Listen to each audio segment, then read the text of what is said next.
ये आज 12वां सम्मेलन है टीयूसीसी का।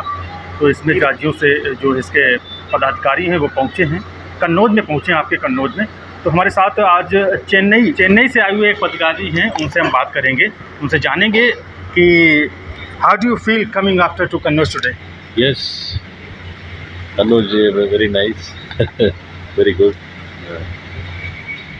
आज पहली बार आप आए हुए हैं कन्नौज में। हिंदी समझते हैं? थोड़ा इंग्लिश समझते हैं।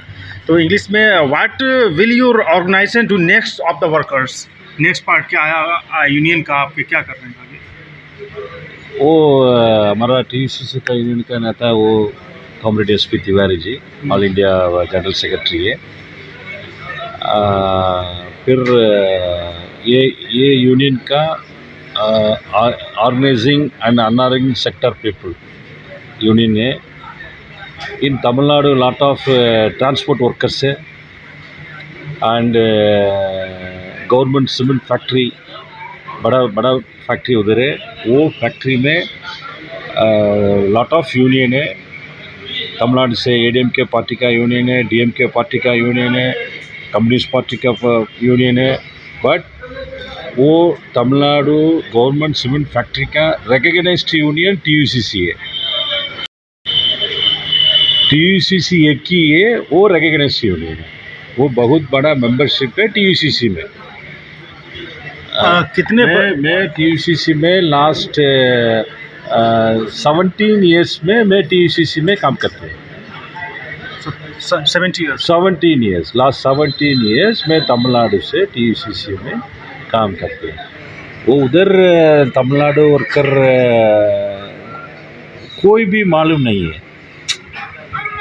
वो यूजुअली नॉर्थ इंडिया पीपल पूरा मालूम है, ट्रेड यूनियन का एक्टिविटीज़, ट्रेड यूनियन का कानून पूरा मालूम है। वो south India worker trade union का कानून भी कोई भी मालूम नहीं है।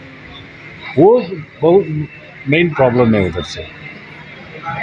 Thank you, welcome to Kannauj.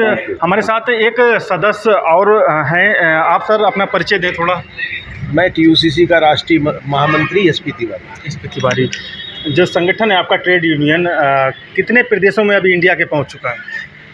हमारा टीयूसीसी का संगठन आज के दिन में भारत के 22 राज्यों में काम कर रहा है और हमारी सदस्यता करीब 28 लाख के आसपास है पूरे देश में। सबसे ज़्यादा समस्या यहाँ पर सर बीड़ी मजदूरों को है। बीड़ी मजदूरों को उनका समय से जो है मूल्य नहीं मिल पा रहा है। जितना सरकार ने तय किया उससे आधे दाम में वो बीड़ी बना रहे हैं, उनका पैसा भी टाइम से नहीं मिल रहा है। उसके लिए आपका संगठन क्या कर रहा है? चूँकि हमारे जो राष्ट्रीय अध्यक्ष हैं हंसराज अकेला जी, वो उनके जीवन की शुरुआत ही बीड़ी मजदूरों के आंदोलन से हुई है, तो इसलिए उनका एक बड़ा विशिष्ट इस पर जोर रहता है कि बीड़ी मजदूरों की समस्याएं हों। हमारे सम्मेलन में काफ़ी बीड़ी के क्षेत्र के हमारे प्रतिनिधियों ने इस मुद्दे को उठाया जो आप कह रहे हैं, और इस पर मैं आपको ये कहना चाहता हूँ कि 2 विषय है। एक तो उनको न्यूनतम वेतन नहीं मिल रहा है। उत्तर प्रदेश का शासनादेश है 158 रुपया प्रति 1000 बीड़ी की मजदूरी देने का। कहीं 100 रुपया मिल रहा है, कहीं 110 मिल रहा है, कहीं 120 मिल रहा है, इससे ऊपर कहीं नहीं मिल रहा है। इस पर हम पूरा सरकार के ऊपर दबाव बनाएंगे। सरकार के मंत्री के साथ भी हमारी बातचीत एक दौर की हो चुकी है। दूसरे दौर में हमारे राष्ट्रीय अध्यक्ष के नेतृत्व में हमारे प्रदेश का प्रतिनिधिमंडल जाकर के मिलेगा और उसके बारे में उनको बताएगा। दूसरा जो सबसे बड़ा विषय है कि बीड़ी मजदूरों को जो और सुविधाएं मिलती थी, जो सेस कलेक्शन के माध्यम से मिलती थी, चूँकि जीएसटी के आने के बाद बीड़ी मालिकों ने वो पैसा देना बंद कर दिया, इसलिए उनको अदर जो सुविधाएं मिलती थी वो बंद हो गई हैं।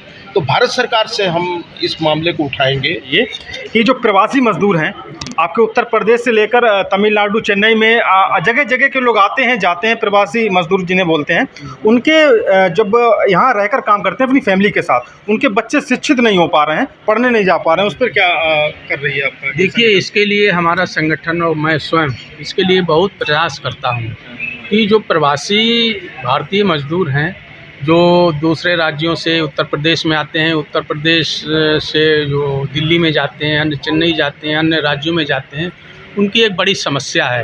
वो जहाँ कहीं भी जाते हैं उनको सामाजिक सुरक्षा का कोई लाभ नहीं मिल रहा, और सामाजिक सुरक्षा के लिए टीयूसीसी बिल्कुल सरकार के साथ वार्ता कई दौर की कर चुकी है और उसके लिए संघर्ष कर रहे हैं। कई ज़िलों में मेरा पिछला 10-12 ज़िलों में मेरा डीएम के माध्यम से सरकार को मांग पत्र भेज दिया गया कि जो प्रवासी मज़दूर हैं उनका जो बीओसी में है, ई श्रम में है, उनका वन नेशन वन कार्ड के तहत उनको सामाजिक सुरक्षा दिया जाए। दूसरा, ई श्रम में जो अभी तक उनको सामाजिक सुरक्षा का कोई लाभ का जो वादा किया गया था अभी तक उनको मुहैया नहीं कराया गया। तो सामाजिक सुरक्षा के वायदे को पूरा करने के लिए सरकार, भारत सरकार पर टीयूसीसी दबाव डाल रही है कि ई श्रम के कार्ड धारकों को सामाजिक सुरक्षा का जो आपने वादा किया है उनको वो लाभ दिया जाए।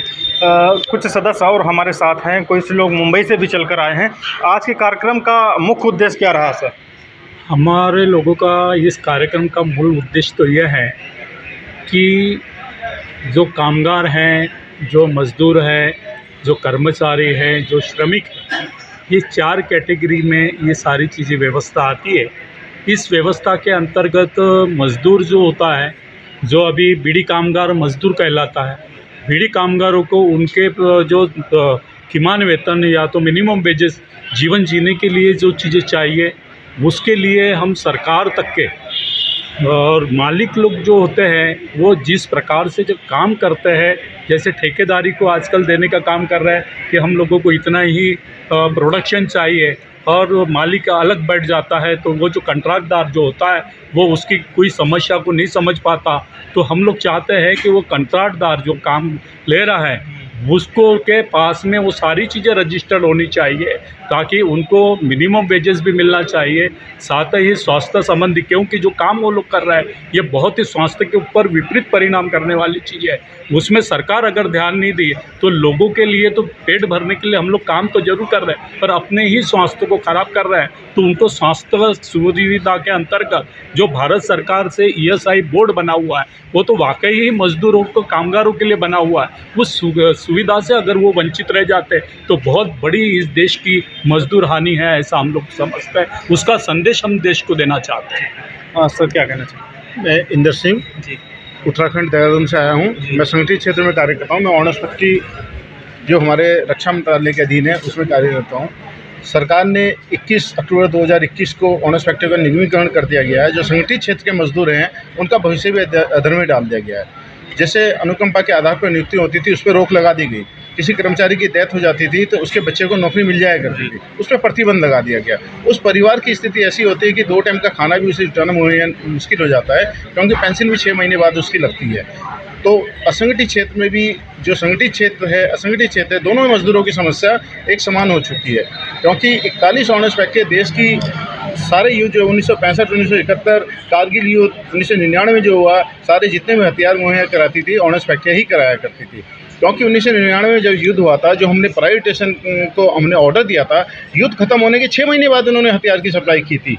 तो ये सरकार को इस तरफ ध्यान ना देते हुए कि हमने ये जो निर्वाणियाँ थी, हमारे 223 साल का हमारा इतिहास था, वो 223 साल के इतिहास को एकदम मिटा दिया गया। तो ये एक बहुत बड़ी चिंता का विषय है कि रक्षा क्षेत्र को प्राइवेटाइजेशन कर दिया गया। इसका आने वाला असर जो देश पे आने वाले समय में पड़ेगा, जो सरकार आने वाली सरकारें वो पछताएंगी हमने निगमीकरण या प्राइवेटाइजेशन इन संस्थानों का क्यों किया। तो ऑनर्स फैक्ट्री के बारे में ये बोलना चाहूँगा। और असंगठित क्षेत्र के बारे में जो हमारा ये उत्तर प्रदेश का 12वां अधिवेशन है, इसमें हमारे सभी तरह के मजदूर जो हमारे घर में कामगार मजदूर हैं, मनरेगा मजदूर हैं या आशा बहनें हैं और भी बहुत जो बीड़ी मजदूर हैं, जैसे बीड़ी मजदूर की भी बात हुई है, सभी मजदूरों के बारे में चर्चा हुई है। और ये हमारे राष्ट्रीय अध्यक्ष जी, राष्ट्रीय महासचिव जी जो आगे हमें दिशा निर्देश देंगे उसे निर्देश। पर इनके पदाधिकारियों का ये कहना है कि प्रवासी मजदूर से लेकर बीड़ी मजदूर और उसके बाद मनरेगा मजदूर, तमाम प्रकार के जो देश और प्रदेशों में जो मजदूर हैं उनके हक की लड़ाई ये संगठन हमेशा लड़ता रहेगा और सरकार से जल्द ही वार्ता होगी और उस पर जो है समाधान निकाला जाएगा। तो देश दुनिया की तमाम खबरें देखने के लिए देखते रहिए भारत।